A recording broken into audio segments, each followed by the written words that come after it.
안녕하세요. 영남일보 뉴스와이 AI 앵커 주영남입니다. 1월 6일 오전 뉴스 시작하겠습니다. 대구 지역 아파트 가운데 각 지역의 대장 아파트들의 매매 가격이 꿈틀대고 있습니다. 대구 아파트 평균 매매 가격이 59주 연속 하락하는 것과 다른 모습입니다. 똘똘한 한 채라는 선호가 작용한 것으로 보입니다.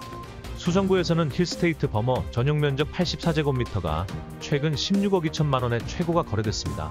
동구 남산 롯데캐슬 센트럴 스카이 같은 면적도 지난달 7억 8,900만 원에 거래됐습니다. 하락기에 6억 원과 비교하면 크게 올랐습니다. 동구 신암동 이안 센트럴D도 6억 9천만 원으로 하락분을 회복했으며 달서구 빌리브 스카이도 7억 9천만 원에 거래됐습니다. 고위공직자범죄수사처가 윤석열 대통령 체포에 나서고 있는데요. 영장의 유효기간 만료일인 6일 오전에는 사실상 집행에 나서지 않을 것으로 보입니다. 공수처 관계자는 오전 중에는 구체적인 조치가 이뤄지지 않을 가능성이 크다고 밝혔습니다. 체포영장의 유효기간은 오늘 자정까지입니다. 공수처는 오후에 체포영장 재집행 여부를 최종 결정할 방침입니다. 선택지로는 2차 집행 시도, 체포영장 재청구를 통한 유효기간 연장, 대면 조사 없이 구속영장 청구 등이 거론되고 있습니다. 전국이 철도로 연결된 세상이 됐지만 여전히 경북도 내에는 열차가 다니지 않는 철도 사각지대가 있습니다. 철도 노선이 남북축 위주로 조성되면서 동서축에 위치한 일부 지역이 철도 교통의 혜택을 보지 못하고 있는 것입니다. 경북도에 따르면 경북 22개 시군 가운데 섬 지역인 울릉도를 제외하고 열차 정차역이 없는 곳은 고령과 성주, 청송, 영양 등 모두 4곳입니다. 특히 영양은 고속도로마저 없어 교통의 섬이라고 불립니다.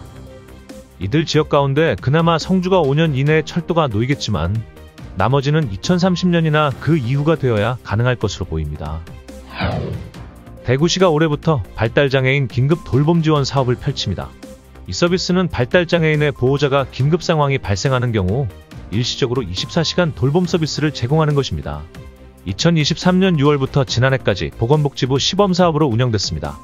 긴급돌봄센터는 발달장애인 보호자의 입원 및 치료 경조사, 심리적 소진 등 긴급상황 시 돌봄이 필요한 발달장애인에게 7일 이내에서 돌봄 서비스를 제공합니다.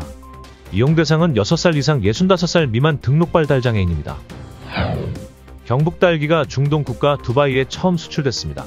경북도에 따르면 최근 경북 통상을 통해 남상주농협 딸기인 금실과 스노우베리 220kg이 두바이에 수출됐는데 이번 수출을 통해서 중동 시장까지 수출 국가를 확대할 것으로 기대됩니다. 경북도는 경북 딸기의 우수성을 알리고 수출 시장 확대를 목표로 한 베리굿 프로젝트를 추진하고 있습니다. 베리굿 프로젝트는 딸기 시설 현대화와 첨단 농업 실현을 통해 농업대 전환을 추진하는 프로젝트입니다. 국립대구박물관에서 의미 있는 특별 전시회와 특별 강연이 열립니다. 박물관은 3월 3일까지 개관 30주년 기념 특별전 향이 문화사 염원에서 취향으로전을 엽니다. 또 8일 오후 2시에는 이번 전시회와 연계한 세기의 발굴 백제금 동대학로를 주제로 한 특별 강연이 열립니다.